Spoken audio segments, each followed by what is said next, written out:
I was flying so fast through this action that I jumped over word bubbles. I was like, this action is the best we've seen for a while.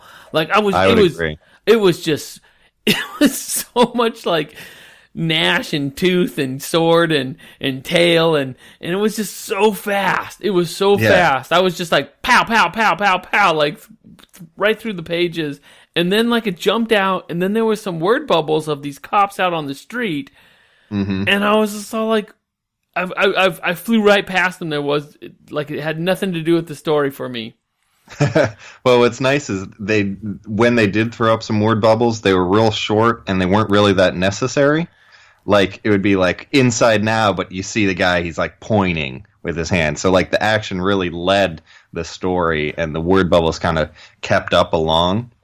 Although when the cops were talking, there is a great little cut where I guess what they're saying is we need to call backups. And then the guy's like, how many, sir? And then there's like a close up on his face and he says, all of them. This is pretty cool though, because the cops have a sonic cannon that they're able to like really disorient the mutants, and then they shoot them with a bunch of darts. But the turtles turn their shells to the darts, and they take a couple darts in the shell, but none of them get hit except for Donnie. Yeah.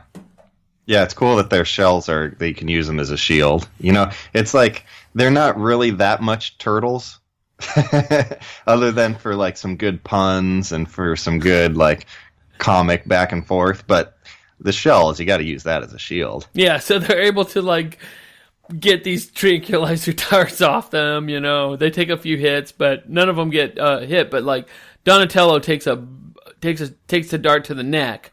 Mm-hmm. And they got to like carry them out and figure out if they need to split up or, you know, what their new plan of attack is. Yeah, so I would have thought like after, I mean like maybe a page after this would have been, I want to look and see exactly what page we're on at this point.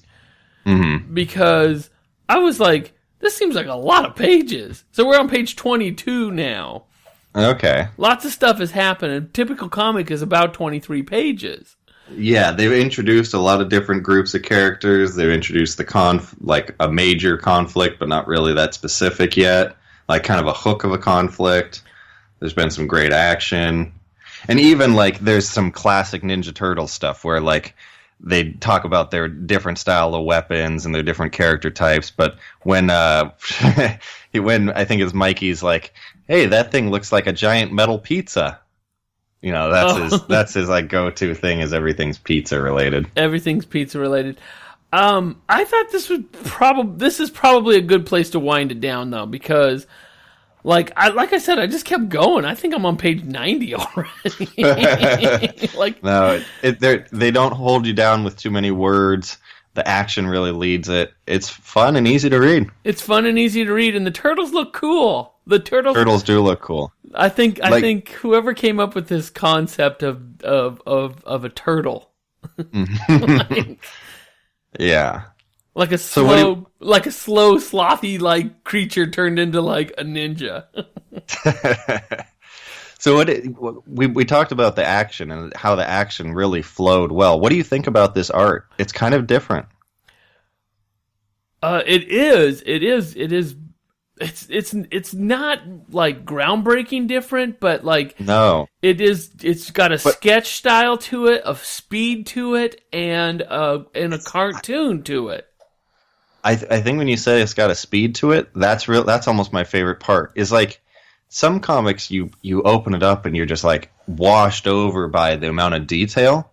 There's like there's some panels here where there's not very much detail at all, but I really like that because it allows you to read the comic at a fun pace. Yeah, there's no static to this. Or maybe it's all static. Like it's just like kinetic. It's flying. Yeah. It's flying. Like even like when the agent's got like his glasses at half mast on his nose and he's like all of them. You know, like you can see like the speed of coming out of his face. You know, like he's got a and it's not too complicated. Like you know that scene. Yeah. They're just like, put this in, put this in. Like, maybe if I had paid more, like if I'd paid a decent amount of money for it, or if, I didn't get a whole volume for free on Comixology, I might be a little disappointed about how quickly I read it.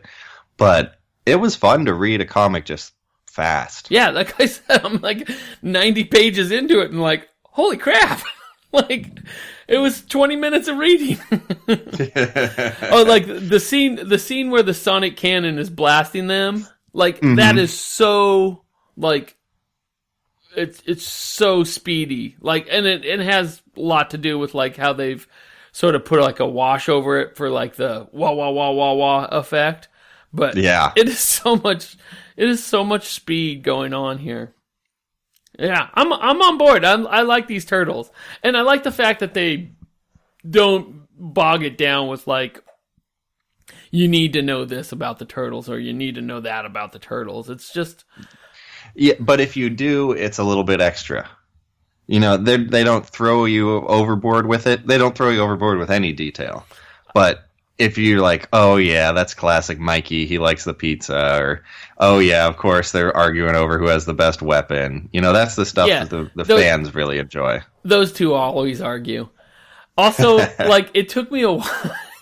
It took me a while to remember that they were in fact named after classic artists, Renaissance artists, Renaissance artists. Because I was like, Leo, yeah, they use nicknames like Donnie, and I was, and like in my mind I was like, who? And I was like, oh, I remember this. And then I was like, which one is Mikey? Who's Mikey? And like, what Renaissance? Michelangelo.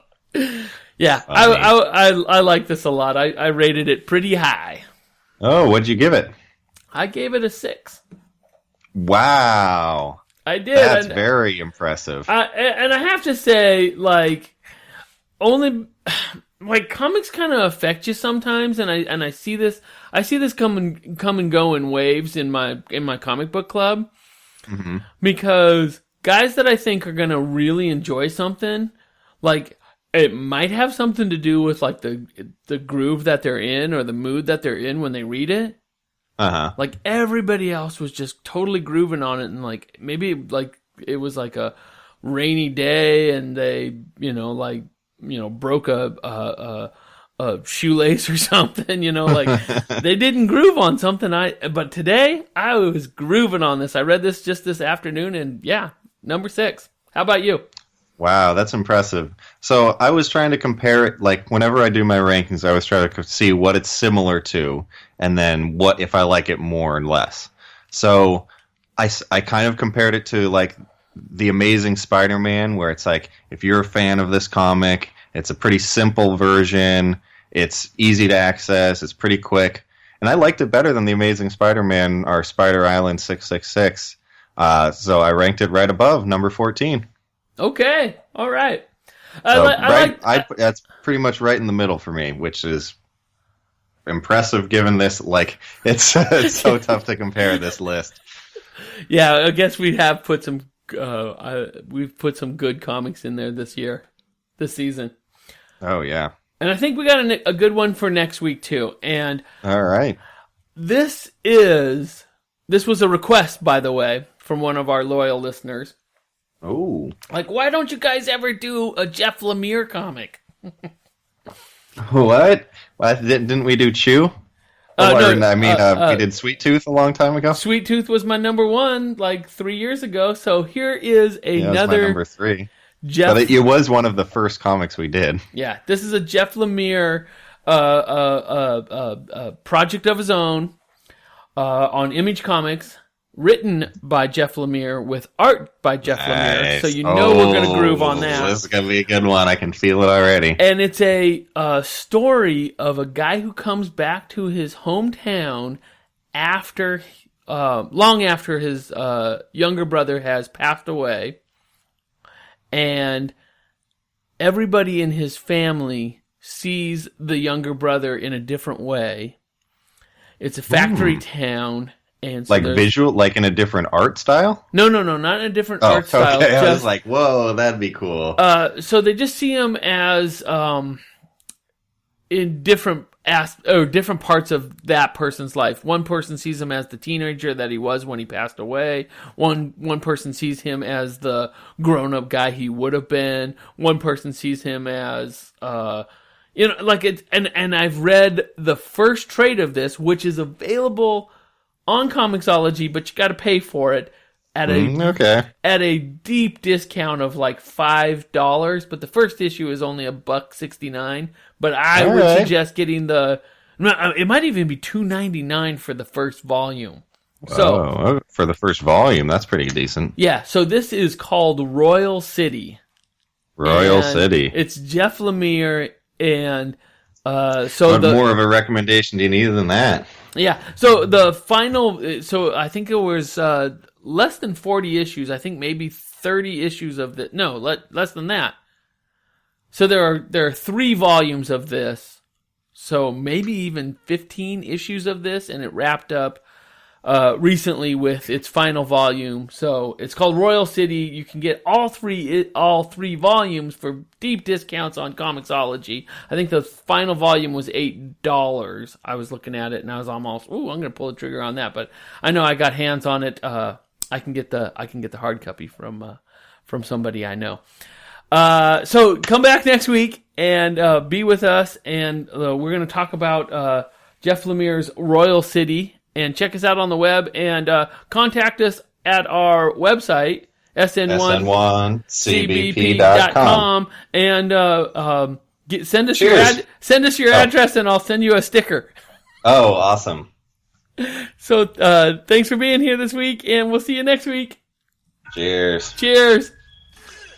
James, you want a sticker? I do, but it's a long way to go. Yeah, you got to get. I'll send it to your Seattle address.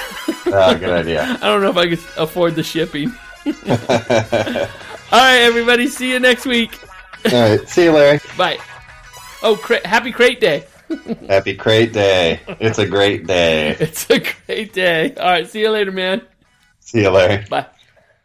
Bye.